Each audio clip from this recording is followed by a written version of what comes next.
me levanto de manhã, eu costumo dizer ao dia, bom dia, tenha um bom dia, não é? Para que todo dia de todos transcorra da melhor maneira possível. Bem, o nosso tema de hoje, amor à vida, deixe-me renascer. Eu coloquei aí nesse primeiro slide a figura de um dos maiores cientistas das décadas de 60, 70, Gregory Bateson. Porque eu fiquei impressionada quando vi essa figura de um cientista do porte de Gregory Bateson estar enternecido segurando uma criancinha. A doutora Marlene, que eu não me canso de referir, ela sempre buscava razões de ordem científica para combater o aborto, a eutanásia, enfim, todas as coisas que agridem a vida. Porque ela dizia: nós estamos convencidos do ponto de vista espiritual de todas as razões, mas o meio materialista, e isso sempre era o que a gente encontrava na Europa, precisa de argumentos racionais, científicos, para que possam digerir aquilo e talvez mudar de conduta, de escolha. Então, como hoje eu vou trazer várias coisas do ponto de vista científico para justificar a nossa postura contra o aborto a favor da vida, então eu trago a figura de Gregory Bateson como metáfora dessa colocação que eu quero fazer hoje aqui para vocês. Então, nesse assunto, eu vou fazer um introito fazendo o contexto do que eu quero discutir depois com vocês. E eu já estou avisando, porque pode ser que ali pelo 5º, 6º slide vocês digam assim: mas o que isso tem a ver com o aborto e com a valorização da vida? Mas tem a ver. Então eu peço a vocês um minuto de paciência para que eu consiga organizar esse contexto, como fez ontem o Haroldo, né? Depois vai comendo um mingau quente pelas bordas. Então eu quero colocar o assunto dentro de um contexto. Porque, por exemplo, como veterinária, eu às vezes faço participação em eventos que defendem a vida dos animais, em espetáculos de diversão pública, em rodeio, em uso de animais em circo, e sempre eu costumo dizer: esse não é um fato isolado, mas está dentro de um contexto. O aborto também não é um evento isolado, ele está dentro de um contexto. Então, primeiro eu quero elaborar esse contexto, para depois fechar o foco e falar especificamente sobre o aborto. Então, vamos lá. Eu quero falar primeiro para vocês como a nossa tecnologia, como a nossa ciência está avançada. Por exemplo, a tecnologia espacial. O homem foi à Lua há mais de 40 anos, hoje nós temos sonda aí em vários locais do espaço, telescópio Hubble e tantas coisas, né? A tecnologia também, ela está nas modernas construções civis. Por exemplo, lá em Dubai, olha esse prédio que fizeram tombado, né? Isso é um verdadeiro assinte, um verdadeiro instrumento que o homem usa para demonstrar o poder que ele tem em usar a tecnologia. A tecnologia para vencer as grandes distâncias. Hoje, em vários países, tem esse trem-bala, aviões supersônicos. Então, é uma coisa impressionante, a gente se admira. A tecnologia na medicina. Hoje se fazem cirurgias por teleconferência. Então, um médico que seja especialista num determinado setor, esteja em outro país, através de teleconferência, ele participa da cirurgia. As próteses hoje, ortopédicas, elas fazem com que o indivíduo, às vezes, se desempenhe de maneira mais efetiva do que antes. Por exemplo, esse indivíduo com as próteses nas duas pernas, ele corre em maior velocidade do que corria com as próprias pernas. A tecnologia na comunicação. Hoje, nós estamos ligados com o mundo todo, como é o caso deste momento em que o Congresso está sendo transmitido para o mundo todo, né? Por conta da tecnologia da comunicação. Então, nós vivemos desse jeito.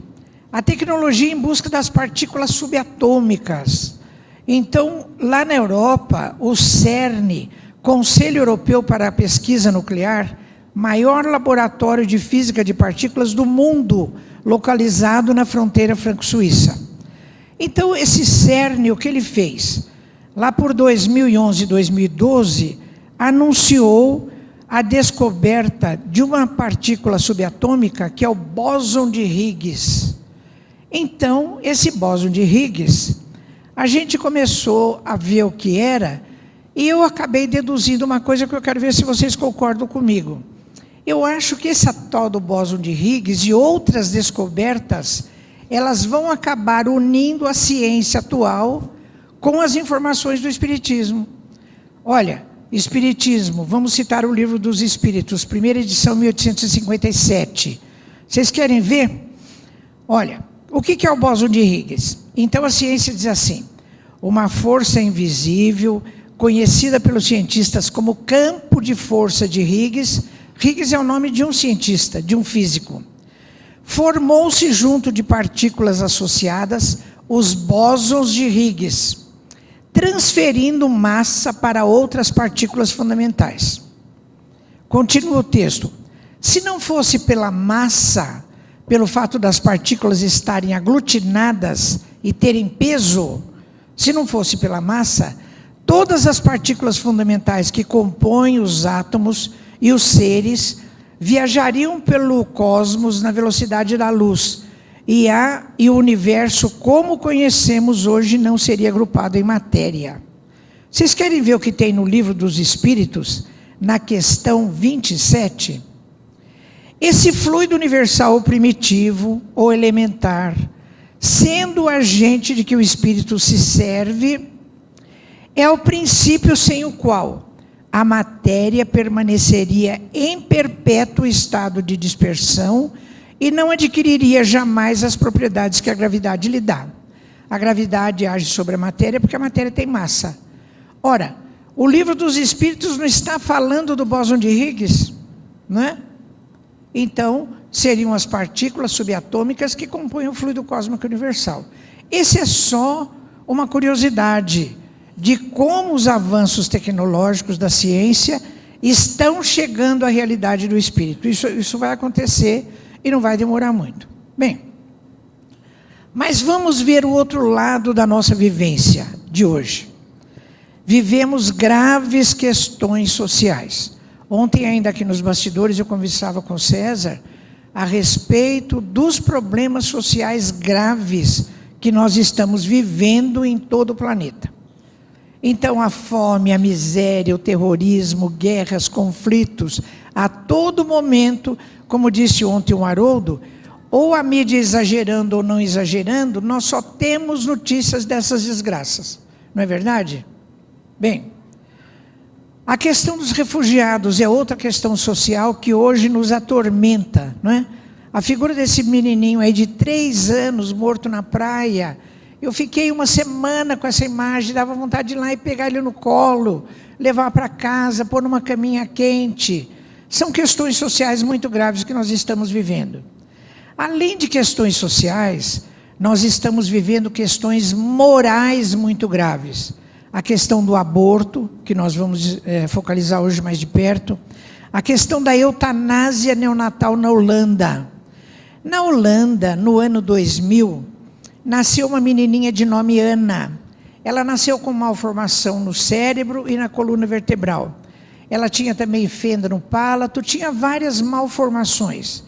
Depois de um mês, os pais pediram judicialmente a eutanásia da Ana.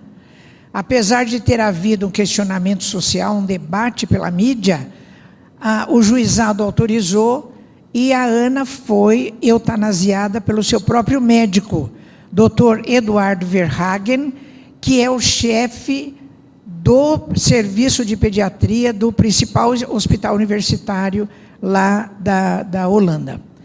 Esse modelo dele abriu um precedente jurídico para que isso acontecesse outras vezes. Então é assim, na Holanda, e esse modelo já está contaminando outros países, como é o caso da Alemanha, nasce uma criança com algum defeito, com alguma coisa, os pais pedem judicialmente a eutanásia da criança, vão os paramédicos na sua casa e eutanasiam a criança, né?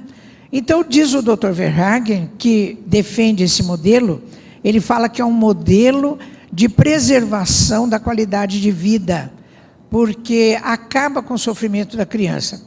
Então, ele acha que, na Holanda, deverão acontecer por ano cerca de 15 casos, e no mundo todo cerca de 600 casos.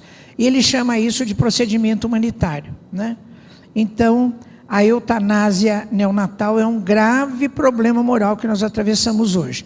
Como eu disse ontem aqui na parte das entrevistas, das perguntas, na Suíça existem clínicas de suicídio assistido. Então, como eu já comentei isso ontem, eu não vou me estender. E depois, a questão da utilização das células tronco embrionárias. No Brasil e em vários países do mundo, existem milhares de embriõezinhos congelados que foram utilizados para fertilização in vitro e que estão lá aguardando fazer o quê? Então não se sabe se deixa lá, se doa esses embriões para casais que não têm filhos e tentam a viabilização dos embriões, ou se joga a pia abaixo. Então é um horror. Um dia eu fiz uma palestra lá em São Paulo e no intervalo, quando a gente estava tomando café, eu citei isso e alguém comentou que a sobrinha dela tinha feito um tratamento de fertilização in vitro, tinha se submetido a um tratamento hormonal, tomou uma carga hormonal absurda e ela teve na sua ovulação 22 óvulos, sendo que a gente ovula um óvulo por mês. Ela ovulou 22 óvulos. Eles coletaram esses 22 óvulos, usaram 2, e eu falei, o que fizeram com os outros 20? Ah, não sei, deve estar congelado lá. Então, a própria legislação, ela não limita o uso de óvulos. Por exemplo, se quer usar 2, então se faça algum procedimento que tenham 2 óvulos ou 1 óvulo. Não, pega 22, usa 2 e fica os outros 20, já fertilizados como embriões, congelados lá e não se sabe o que fazer. Então, é um grande problema moral que nós temos o que fazer com esses embriões congelados. O pessoal materialista, utilitarista, quer usar esses embriões para retirar deles células e utilizar na eventual tratamento de algumas afecções, né? Mas para isso tem que destruir o embrião. Então, é um outro tipo de aborto. Bem, e não é de hoje que nós temos essas questões morais. Leon Denis, no seu livro Problema do Ser, do Destino e da Dor, cuja primeira edição é de 1908, ele diz assim: as instituições humanas nada ensinam a respeito do que mais precisamos saber. A ciência analisa o mundo exterior. Depois, Emmanuel, no prefácio de Obreiros da Vida Eterna, de André Luiz, cuja primeira edição é de 1946, diz assim: o homem moderno, pesquisador da estratosfera e do subsolo, esbarra ante os pórticos do sepulcro com a mesma aflição dos egípcios, gregos e romanos de épocas recuadas. Quem de nós ainda não está à beira do sepulcro, na possibilidade do desencarne, e ainda não tem os seus receios, né? E depois também um cientista, neurocientista, Steven Rose, autor do livro Cérebro Consciente, 1984, ele diz assim: alguma coisa está errada na nossa sociedade, porque o homem vai à lua, mas não consegue educar seus filhos. Então nós estamos na frente à vivência de graves problemas morais. Então, eu pergunto, qual é o nosso problema? Qual é o problema da humanidade? E eu coloco aqui uma metáfora: as galinhas da chácara do meu avô. Então, o meu avô, lá na minha cidade, ele morava numa chácara pequena, que era limitada por 2 rios. De um lado, o Rio Verde, que era maior, e do outro lado, o Rio Doce, que era menor. O Rio Doce era onde a gente nadava, tinha umas goiabeiras plantadas na beirada. Eu e os meus primos, a gente subia na goiabeira, chacoalhava lá, outros ficavam lá embaixo pegando as goiabas, e era aquela farra. Acontece que a cerca que limitava a chácara do meu avô com a outra chácara era bem baixinha. O meu avô criava galinhas que viviam por ali, e as galinhas, elas não voam altos voos, mas elas dão aquela voadinha. E elas faziam assim, tchuc, e pulavam a cerca para o outro lado. Então recomendaram ao meu avô que, para que isso não acontecesse, ele cortasse a ponta das penas de um lado só da asa, de uma asa só. Com isso, as duas asas ficavam desequilibradas e ela não conseguia nem dar aquele pequeno voo. Então, eu acho que nós estamos exatamente correspondendo a essa metáfora que eu estou mostrando para vocês. As galinhas da chácara do meu avô com as asas desequilibradas. A asa do nosso intelecto é bem desenvolvida e a asa da moral menos desenvolvida. Por isso que na nossa transcendência, na busca da nossa espiritualidade, nós, enquanto humanidade, ainda temos muita dificuldade. Bem, vamos tratar do que seja essa tal de moral aqui no nosso contexto. Vamos ao Livro dos Espíritos, questão 629. Kardec pergunta, que definição se pode dar à moral? Porque alguns diziam assim, a moral depende da geografia. Aqui tem casamento monogâmico, mas tem países em que o casamento é poligâmico. Outros diziam assim, a moral é temporal, porque agora é assim, mas antigamente era de outro jeito. A moral, no nosso contexto, ela não tem a ver nem com espaço nem com tempo. Olha o que dizem os Espíritos a respeito do conceito de moral. Livro dos Espíritos. Resposta. Moral é a regra da boa conduta e, portanto, da distinção entre o bem e o mal. O homem se conduz bem quando faz tudo tendo em vista o bem e para o bem de todos, porque então observa a lei de Deus. Toda a lei de Deus está baseada neste princípio moral. O exercício do bem e para o bem de todos. Adiantando já o meu foco sobre o aborto, eu pergunto, quando se pratica um aborto, está se praticando bem e para o bem de todos? Às vezes, de maneira equivocada, procura se livrar a mãe de uma gravidez indesejada. Então, nessa visão equivocada, a prática do aborto objetivaria o bem para essa criatura. É uma visão totalmente equivocada. Mas em relação ao feto, ao embrião, alguém perguntou para ele se ele quer ser assassinado, se ele quer ser morto, se ele quer ser descartado?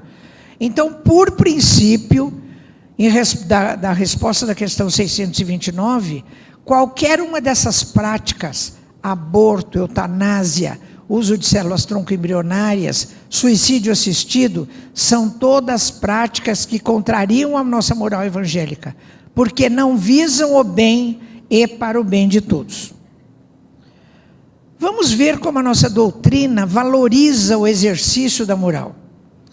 Na Revista Espírita de Kardec, do ano de 1859, página 197, está escrito assim, olha.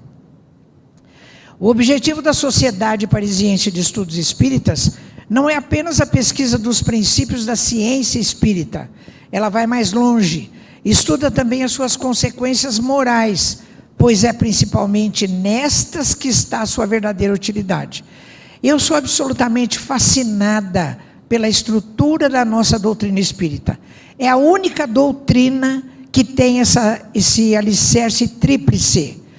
A ciência como estrutura básica de observação racional do fenômeno, do exercício da lógica. Aí você pega a informação e, como veterinário, eu vou me permitir o termo, você fica ruminando qual é o significado daquela informação. Em virtude disso, você escolhe ter esta atitude ou aquela atitude. Então, eu vou ser a favor do aborto ou contra o aborto, a favor da eutanásia ou contra a eutanásia. É o desempenho do livre-arbítrio na função moral da nossa doutrina. Então, eu acabei fazendo todo esse introito, porque o exercício do nosso livre-arbítrio é que vai decidir a nossa postura em relação ao aborto. Bom, ainda não terminei essa questão da moral. No Livro dos Médiuns, eu adoro essa questão 303. Olha o que está escrito lá.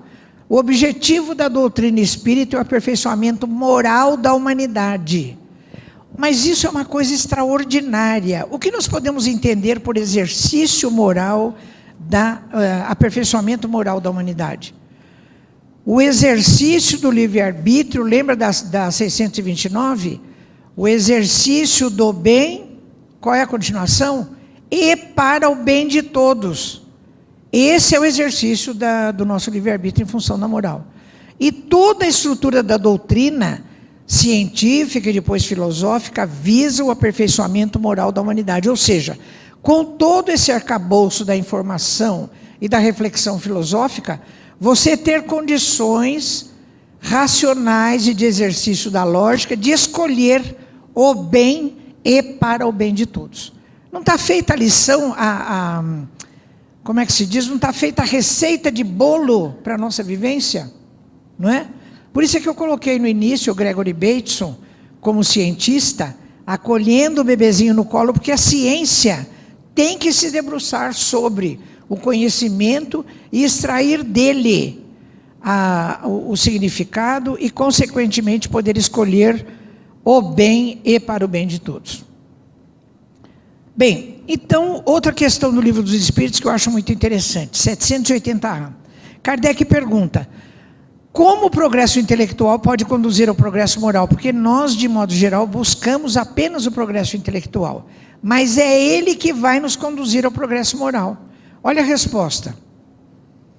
Resposta: dando a compreensão do bem e do mal, pois então o homem pode escolher.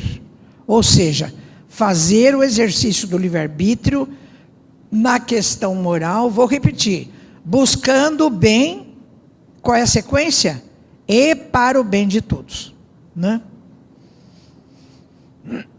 Bom, a doutora Marlene Nobre, nesse livro Clamor da Vida, que é um exercício da reflexão a favor da vida contra o aborto, ela diz assim, sobre o aborto intencional: a Segunda Guerra Mundial, que demorou 6 anos, de 39 a 45, teria matado 50 milhões de pessoas.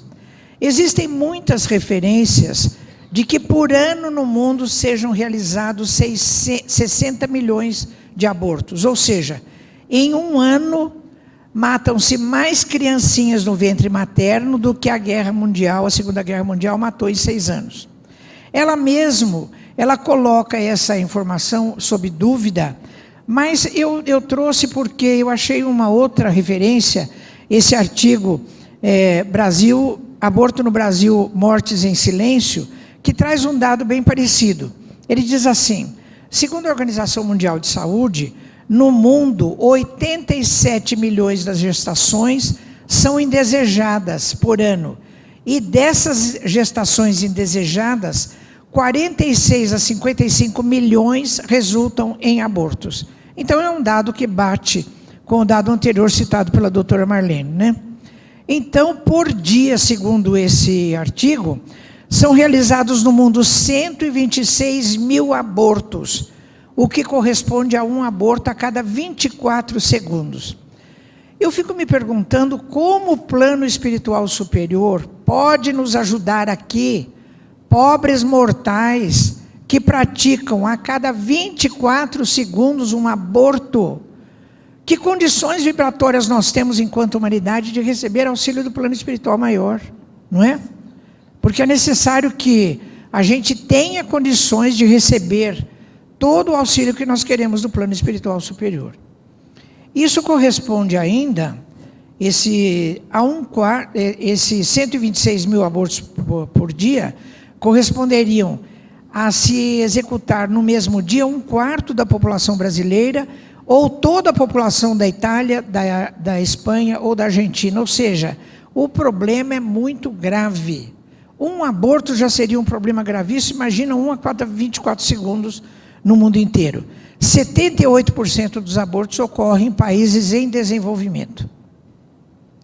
Hoje eu não sei não, porque em todos os países chamados do primeiro mundo, Europa, Estados Unidos, o aborto está absolutamente liberado do ponto de vista legal, né? Bom, mas nós estamos falando da vida, nós não sabemos nem o que é a vida. A ciência até hoje não sabe o que é a vida. Então, em 1943, esse físico quântico, Erwin Schrödinger, ele fez uma série de palestras em Dublin, na Irlanda, com o título O que é Vida?, chamando a atenção dos físicos para compreender os seres vivos. E isso poderia envolver outras leis, porque todas as leis fundamentais da física, que são conhecidas hoje, a gravitacional, eletromagnética, nuclear fraca e nuclear forte, não explicam a manifestação da vida. Disse ele, pelo contrário, a manifestação da vida contraria a lei da entropia, que é a segunda lei da termodinâmica. Como eu não sou do ramo, eu liguei para minha irmã caçula, que é engenheira eletrônica, com especialização em telefonia. É aquela outra raça de gente, né? Nós que somos aqui do plano mais dos normais, então a gente fala que esse povo é de outra raça. Eu disse, Tereza, me explica em termos bem simples o que é essa tal de entropia. Ela me explicou e eu entendi assim. Ela me disse, olha, quando existe concentração de energia num determinado local, por exemplo, tem uma bomba, e essa bomba explode, esse quantum de energia aqui vai para lugares que tem menos energia do que tinha a bomba. E ao acontecer isso, existe uma desorganização da matéria. Eu falei, então eu entendi, aquela bagunça que acontece lá em casa, a culpada é a entropia. Porque não é assim, a gente arruma a casa direitinho, chega no meio do dia, vem as crianças da escola, o que acontece? Tem um tênis na porta, tem a mochila no outro lugar, tem o casaco aqui, desorganizou a matéria porque aquela energia das crianças, dos jovens, que é maior do que a nossa, veio para a nossa casa que tem menos energia e desorganizou a matéria. Isso é a bagunça. Bom, então por que a manifestação da vida contraria essa lei? Porque quando existe a célula ovo, o chamado zigoto, ele tem um quantum de energia, ele vai se multiplicando, e esse quantum de energia vai se multiplicando, vai se repetindo. Se bem que o embrião dos mamíferos tem a fonte de recebimento de energia por meio da placenta. Mas, enfim, a energia vai se repetindo e existe uma organização da matéria e não uma desorganização. Então, disse o Schrödinger, olha, os físicos, e a física é a ciência fundamental, não explica a vida, ninguém sabe o que é a vida. Bom, 50 anos depois, acabaram se reunindo no mesmo lugar os maiores cientistas do mundo para tentar explicar o que é a vida. E fizeram um livro chamado O que é a Vida, meu marido comprou, me levou para casa, eu fiquei alucinada para ler esse livro, li assim, uma página atrás da outra, não tem uma frase explicando o que é a vida. Todos começaram a dizer como a vida se manifestaria do ponto de vista da anentropia, contrariando a segunda lei da termodinâmica. Bom, quando a gente fala isso da vida, eu me lembrei de trazer esse dado. Olha, as primeiras formas de vida, segundo a National Geographic, apareceram sob a forma de células procariontes, como as bactérias, que são células vivas sem núcleo, há 3,8 bilhões de anos. E isso acaba caindo na chamada biologia dos fractais, que é o seguinte, olha, na década de 70, estabeleceu-se, quem fala isso é Paul MacLean, no livro O Cérebro Trino em Evolução.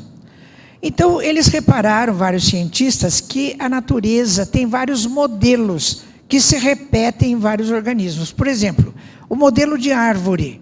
Então, tem o tronco, vai se dividindo em ramos cada vez mais finos e cada vez alcançando uma amplitude maior. Esse modelo de árvore, nós temos na nossa árvore brônquica, na nossa árvore arterial e em outros lugares. Por exemplo, o modelo espiralado. Existem nos caracóis, existem vários frutos, como é o caso do fruto do pinheiro.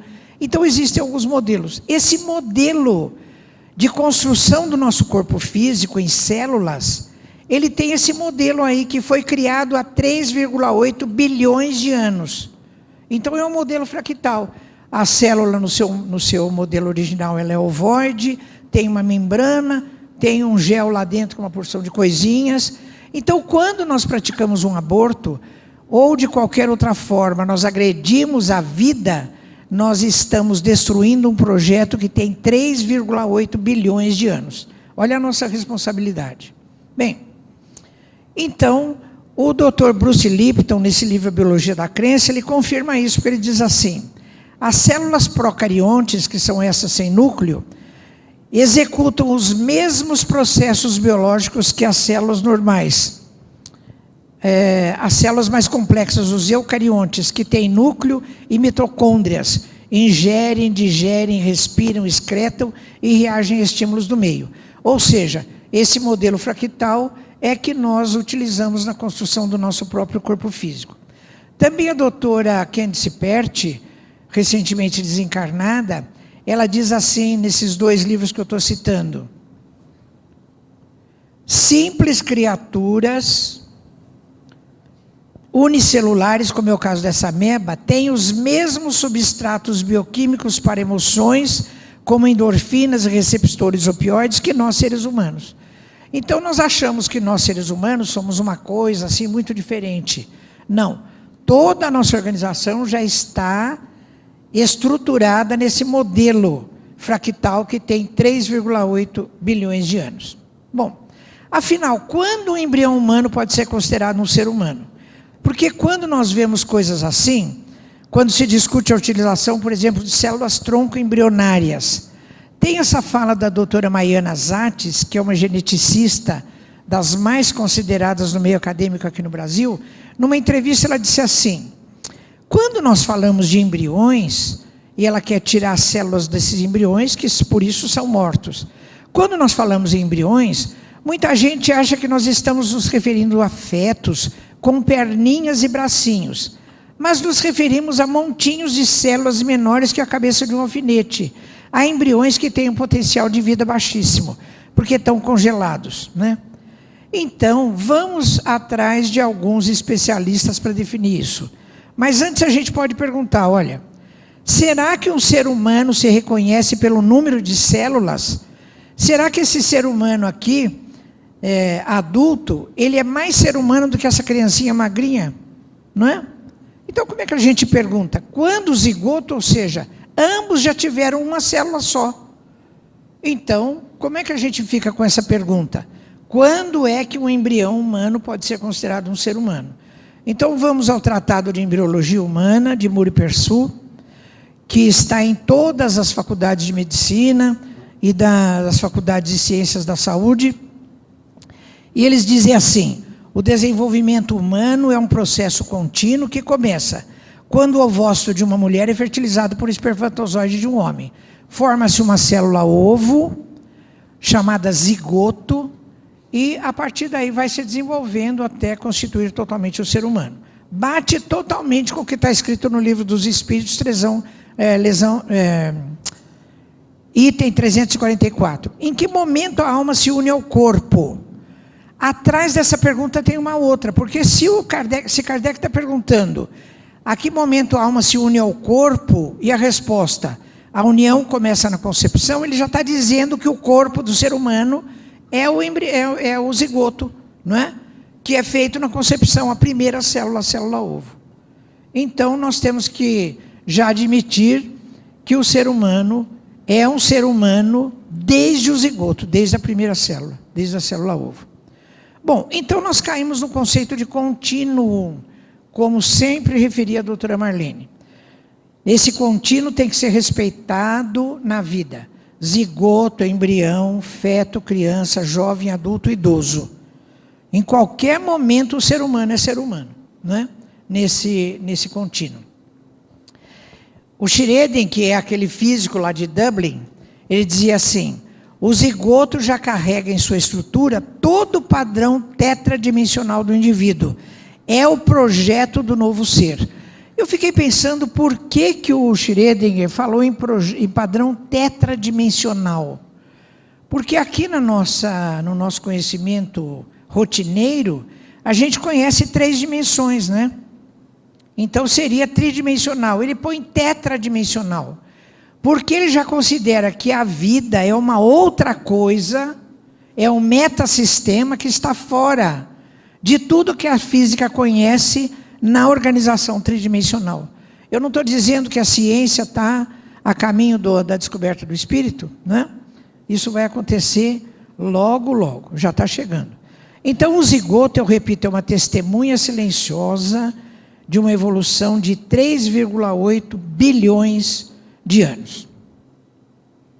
Bom, essa senhora Molly Hard, presidente da Organização Nacional das Mulheres nos Estados Unidos, numa entrevista à revista Isto É, aqui em 89, ela disse assim: não vou descansar até que esse direito ao aborto fique consolidado nas leis.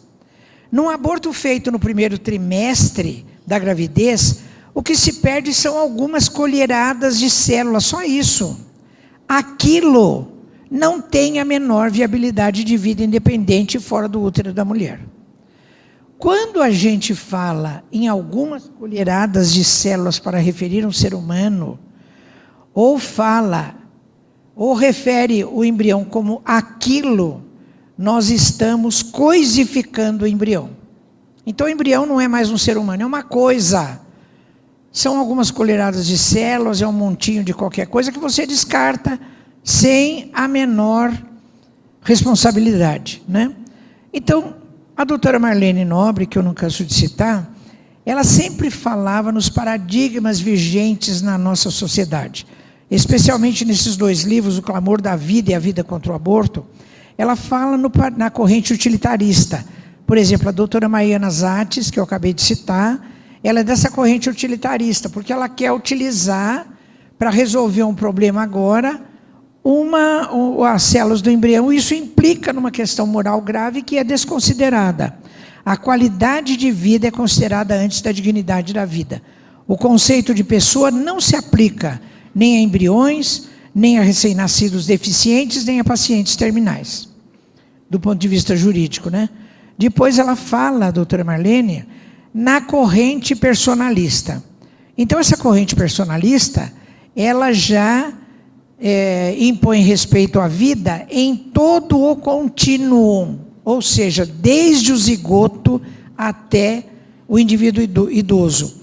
E confere o conceito de pessoa a todo ser humano desde o zigoto, ainda que não tenha desenvolvido suas potencialidades, é o caso do embrião, do feto, do recém-nascido, ou que as tenha perdido. É o caso de idosos com demência grave e também de qualquer tipo de pessoa em estados comatosos. E ela acrescenta um adjetivo ainda na corrente personalista espírita, porque dizia ela, nós como espíritas, nós temos uma responsabilidade sobre isso, porque além de toda a consideração do ponto de vista social e jurídico, nós temos também a visão espírita de que o espírito está num processo encarnatório, cumprindo etapas, e todos os envolvidos também têm as suas responsabilidades no exercício daquela encarnação. Então ela chamava a responsabilidade nossa para adjetivar essa corrente personalista. Bem, eu recomendo essas duas revistas, a Revista Internacional de Espiritismo, tem do que eu tinha em casa para consultar e do que eu procurei, esse número fala sobre o aborto, e essa revista Saúde e Espiritualidade, que é da Associação Médico Espírita do Brasil, esse número é todo dedicado à questão do aborto.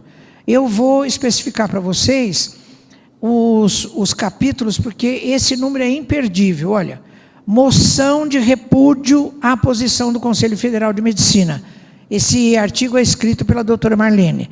O Conselho Federal de Medicina, em 2012, aprovou o aborto indesejável pela mulher até o 3º mês de vida, aproximadamente até 12 semanas, e também nos casos de deficiências.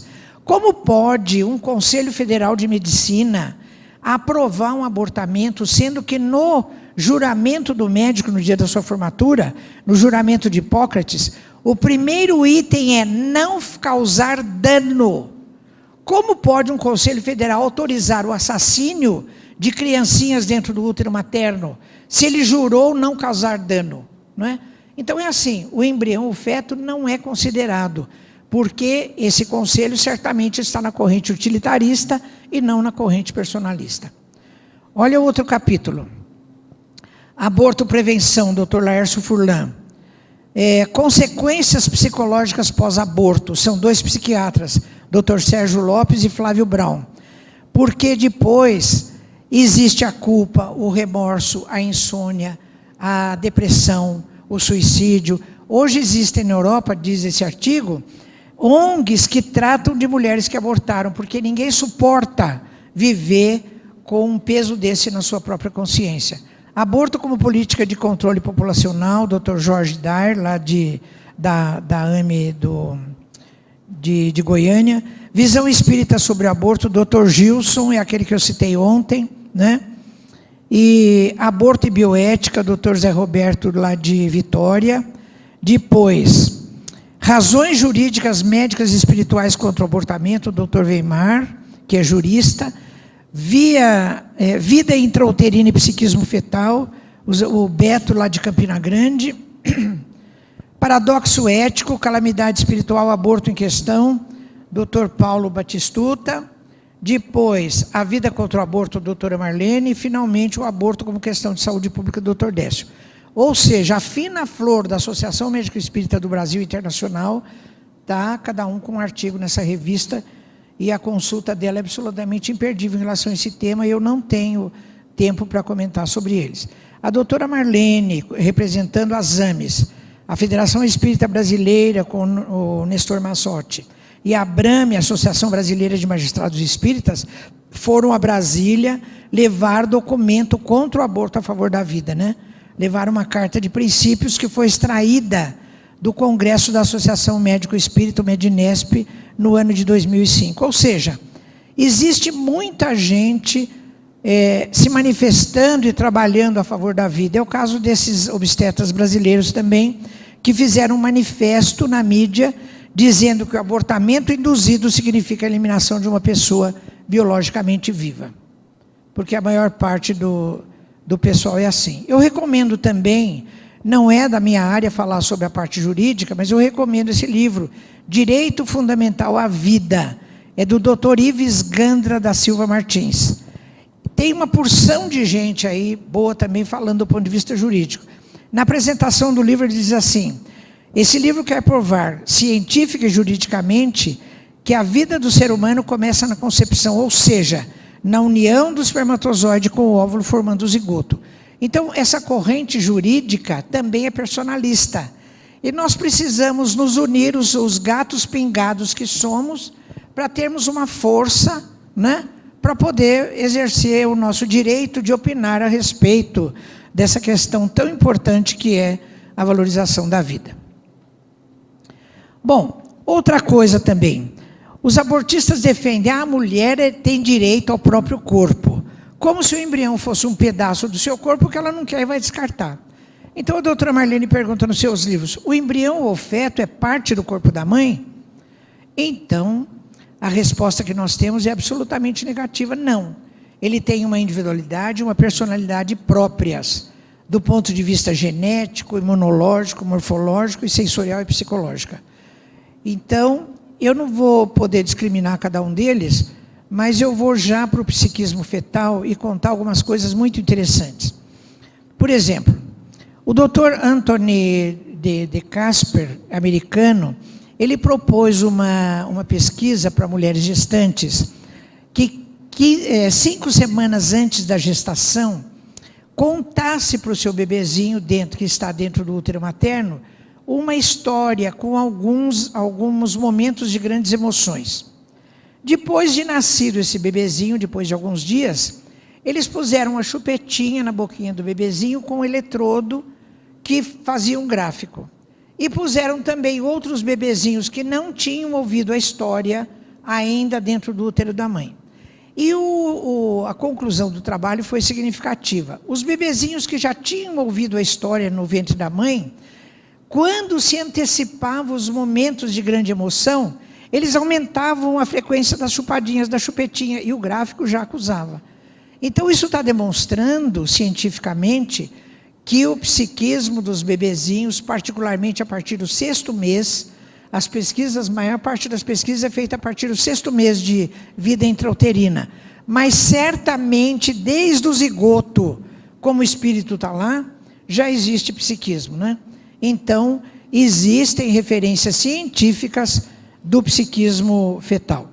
A doutora Marlene também, nesse livro, A Vida contra o Aborto, ela fala dos trabalhos da doutora Alessandra Piontelli. A doutora Alessandra é psiquiatra e ela fez muitos trabalhos com gestantes, observando o ultrassom e vendo o comportamento dos bebezinhos, especialmente em gestações gemelares. E ela chegava a dizer, por exemplo, num caso em que era um menininho e uma menininha, ela percebeu que o menininho era todo quietinho, era retraído, e a menininha não, toda agitada, o tempo todo, cutucava o irmãozinho. E ela chegou a dizer para a mãe, olha, a menina vai ter um temperamento agitado, acelerado, e ele vai ter um temperamento calminho, o que depois de nascido se confirmou. Então, todo o trabalho da doutora Piontelli é muito interessante porque ela já antevia o tipo de personalidade dos bebezinhos, analisando o comportamento deles dentro do útero da mãe. Também a doutora Marlene cita o trabalho da doutora Miriam Seger. Ela tem vários livros, um deles é Palavras para Nascer. A doutora Miriam, ela é psiquiatra de recém-nascidos. Então, quando um recém-nascido apresenta um comportamento difícil, por exemplo, bebezinhos que não querem se alimentar ou que choram o tempo todo, ela vai analisando o que está acontecendo do ponto de vista psíquico. E ela recebeu o caso de uma menininha chamada Leia. A Leia não queria se alimentar nem no peito da mãe, nem mamadeira, nem nada. Quando era forçada a se alimentar através de sonda, ela regurgitava tudo imediatamente. A doutora Miriam começou a perguntar e levantou o caso. A Leia era gêmea de uma outra menininha. Acontece que essa outra menininha tinha graves malformações. Quando começaram a fazer ultrassom, os médicos perceberam que essa bebezinha, irmãzinha da Leia, ela não iria ter a possibilidade de viver muito. Então, admitiram a possibilidade de eutanasiar a criança dentro do útero materno antes de nascer, porque aí já nascia morta. Parece assim, nascendo mortinha, mesmo que eu tenha matado a criança, tudo bem, do que nascer viva e depois ela mesma morreu ou fazer eutanásia pós-nascimento, né? Então, eutanasiaram a irmãzinha da Leia dentro do útero 15 dias antes do nascimento. Quando a bebezinha nasceu, você imagina, ela está lá dentro do útero junto com a sua irmãzinha. Mata a irmãzinha dela. O psiquismo dela já está fervendo, né? Como é que essa bebezinha vai conviver com a irmãzinha morta ali mais 15 dias? Quando ela nasceu, ela estava totalmente traumatizada. Tá bom. Quando a bebezinha nasceu, ela estava totalmente traumatizada e não queria se alimentar. A doutora Miriam fez um trabalho de conversar com ela telepaticamente, de acariciar e de dizer muitas coisas, de induzi-la ao perdão para a mãe e tudo, até que ela conseguisse, gota a gota, voltar a se alimentar. Isso mostra, portanto, a atividade do psiquismo fetal. Então, eu recomendo esses livros da doutora Marlene, porque tem histórias fantásticas, muitas histórias mesmo. Bom, vamos mais um pouquinho, nosso tempo já está aumentando. A doutora Marlene cita nos seus livros ciladas do mapeamento genético, porque hoje é assim. Quando nasceram as minhas filhas, e eu tenho 4 filhas, elas estão entre 40 e 50 anos, não tinha ultrassom, né? Então, depois que nascia, a gente sabia se era menino ou menina, e do jeito que era.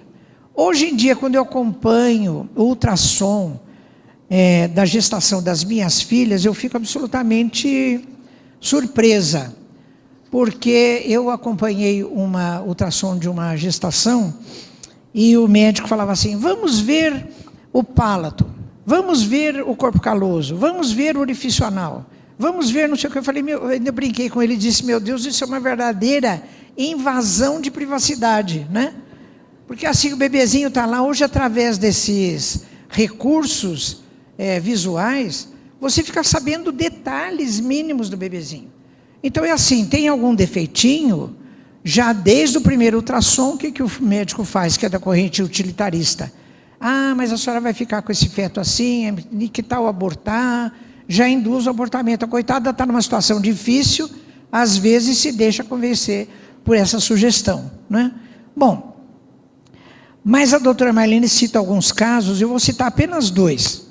Então ela diz assim, por exemplo, Abraham Lincoln, que foi presidente dos Estados Unidos, descobriu-se depois, analisando outros membros da família, que ele devia ter a síndrome de Marfan, que é a mutação do cromossoma 15, com várias alterações morfológicas, com afecções no rim, nos pulmões e muitas outras coisas. Ora, se logo no começo agora, o Abraham Lincoln fosse nascer agora, e lá no seu ultrassom, nos exames todos, detectasse o quê? Tem síndrome de Marfan, mutação do cromossoma 15, não é melhor pôr essa criancinha para fora? Né? Então não teríamos o Abraham Lincoln. Outro caso que a doutora Marlene cita é do Frederic Chopin. Então, ele foi morto, e quando ele morreu, correu a notícia de que ele teria morrido por tuberculose. Mas depois, analisando bem o caso dele, os médicos acham que ele morreu de fibrose cística, que é uma doença genética ligada ao cromosoma 7.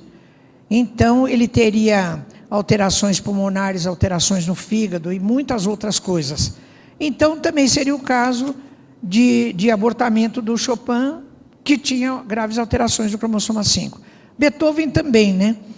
Tem-se o caso de que um professor de genética chegou na classe e disse assim: olha, tem uma mãe que tem um problema sério, ela já teve 3 filhos, todos com problemas, o pai é alcoólatra, a mãe é tuberculosa, ou coisa parecida, e está grávida novamente. O que vocês recomendam? 90% da classe recomendou aborto. Então o professor disse: vocês acabaram de matar Beethoven. Né? Então é assim, quem sabe a potencialidade que traz aquele espírito no seu processo encarnatório.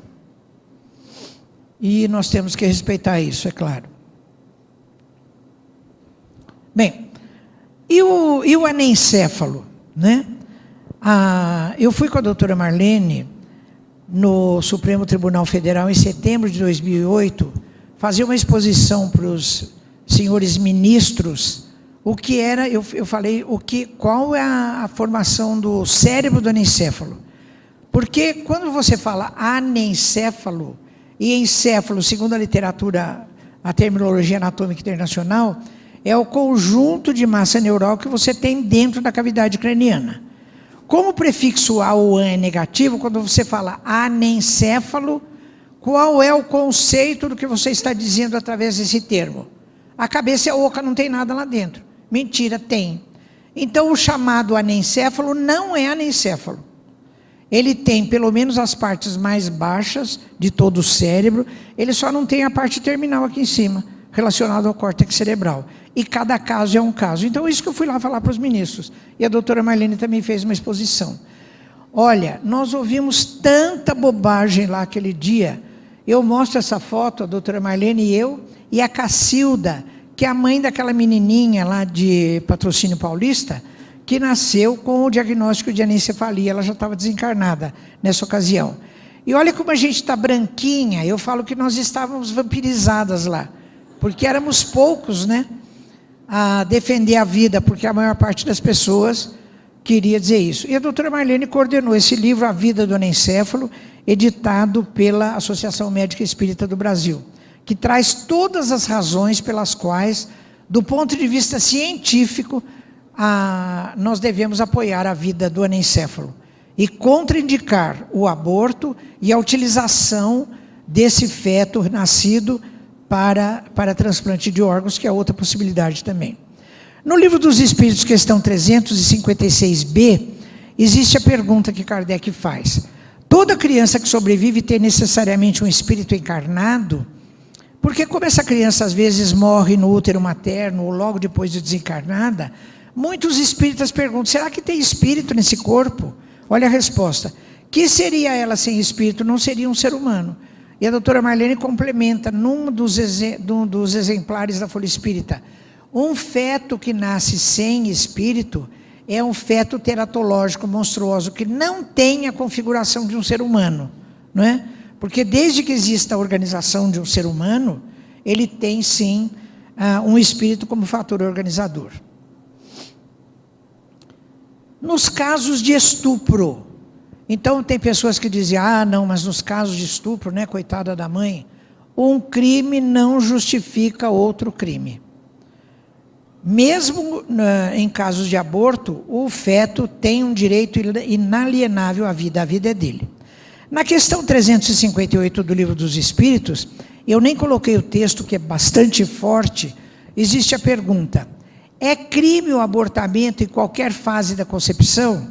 A resposta é absolutamente positiva: sim, o abortamento é crime em qualquer fase em que seja processada a concepção. Porque às vezes a pessoa diz: mas agora não era o momento, agora é adolescente, agora está muito idoso, agora tem pressão alta, né?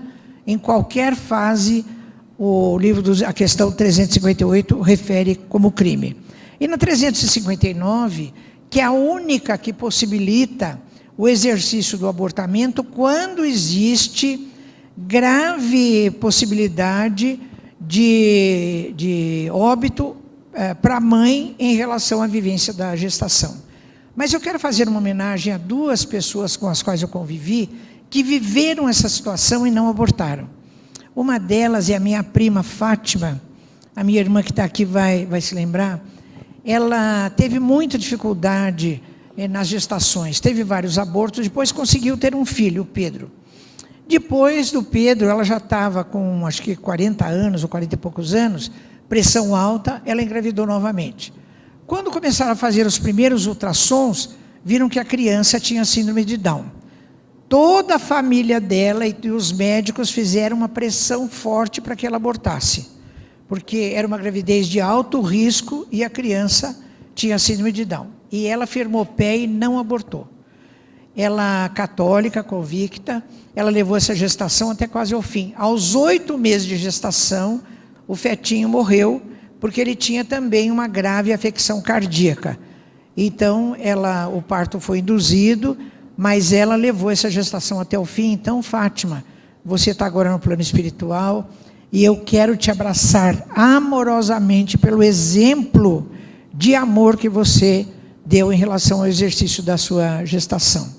Outra moça também, irmã da minha cunhada, ela estava com câncer de mama e ela tinha tido a primeira gestação dela,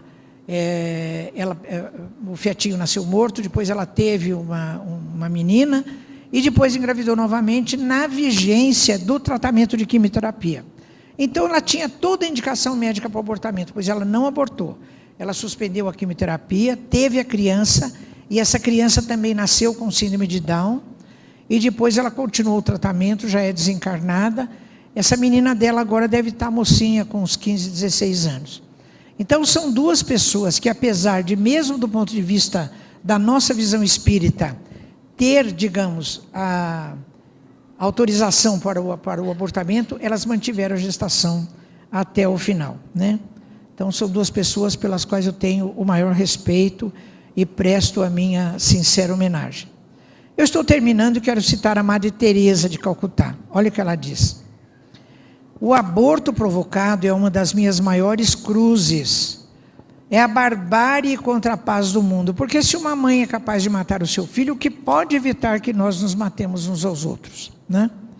Então eu venho com Chico Xavier dizer o seguinte: embora ninguém possa voltar atrás e fazer um novo começo, qualquer um de nós pode começar agora e fazer um novo fim.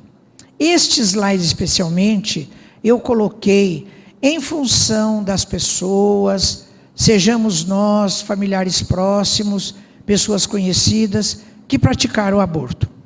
Não existe, como disse o Haroldo Dutra aqui, nenhuma intenção de nenhum de nós de acusar ninguém por ter feito isto ou aquilo. Qualquer ato que nós tenhamos feito de maneira inadequada é porque nós não tínhamos o discernimento suficiente para escolher outra conduta. Então não podemos voltar lá atrás e começar de novo e mudar a situação. Aquilo já foi. Vamos nos perdoar e vamos começar de novo. A partir de agora, como dizia Paulo dizia assim: eu sei que fui o pior dos homens, eu matei, persegui, mas desde agora eu me sinto matriculado na Escola do Bem.